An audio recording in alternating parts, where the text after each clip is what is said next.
बहुत पहले की बात है। कहीं बहुत दूर एक पर्वत था।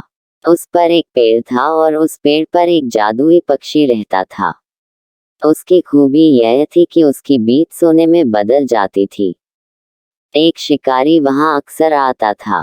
एक दिन उसने यह अनूठा नजारा देखा। उसके देखते देखते पक्षी की बीट सोने में बदल गई। वह तो देखता ही रह गया। वह बचपन से ही शिकार करता आ रहा था। उसने अपने जीवन में बहुत से पशु और पक्षी पकड़े थे, पर ऐसा कोई पक्षी कभी नहीं देखा था जिसकी बीट सोने में बदल जाती हो। उसने तय किया कि वह उस जादुई पक्षी को अवश्य पकड़ेगा क्योंकि यह उसे बहुत अमीर बना सकता था।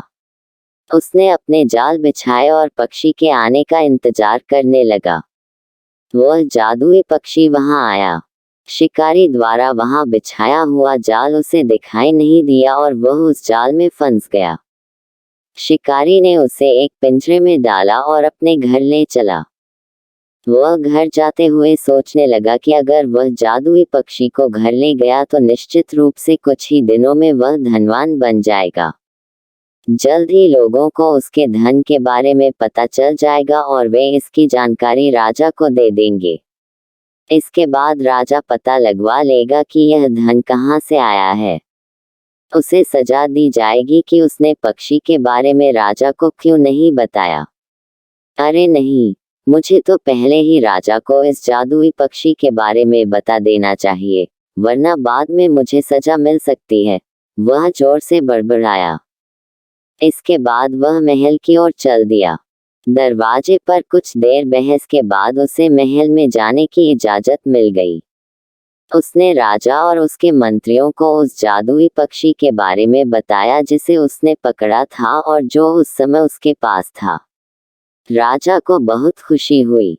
ऐसा जादुई पक्षी महल में लाने के लिए राजा ने उस शिकारी को बहुत सा इनाम दिया।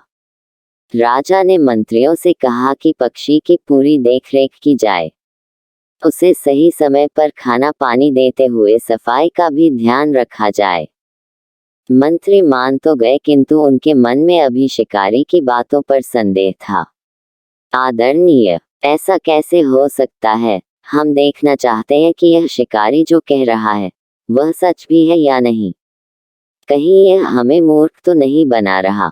मंत्रियों ने अपनी बात राजा के सामने रखी। परीक्षा के लिए वे सब इंतजार करते रहे लेकिन पक्षी ने बीट नहीं की।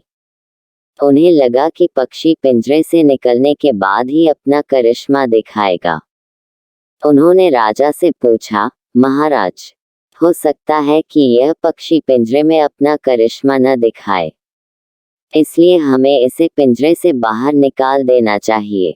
तभी हम देख सकेंगे कि इसकी बीट सोने में बदलती है या नहीं।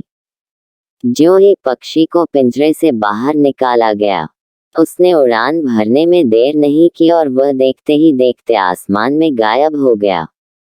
वह जाते जाते सोच रहा था, पहली मूर्खता मैंने की, जो असावधान होकर घूमता रहा और जाल को नहीं देखा। फिर दूसरा मूर्ख है शिकारी, जिसने हाथ में आए मुझे राजा को देने के बारे में सोचा। तीसरे मूर्ख हैं ये मंत्री, जिन्होंने पक्षी को खुला छोड़कर उससे आसमान में न उड़ने की उम्मीद की। इतना ही नहीं, राजा भी मूर्ख है, जिसने मंत्रियों की मूर्खता भरी सलाह को मान लिया। इस प्रकार हम सभी मूर्खों के दल से हैं।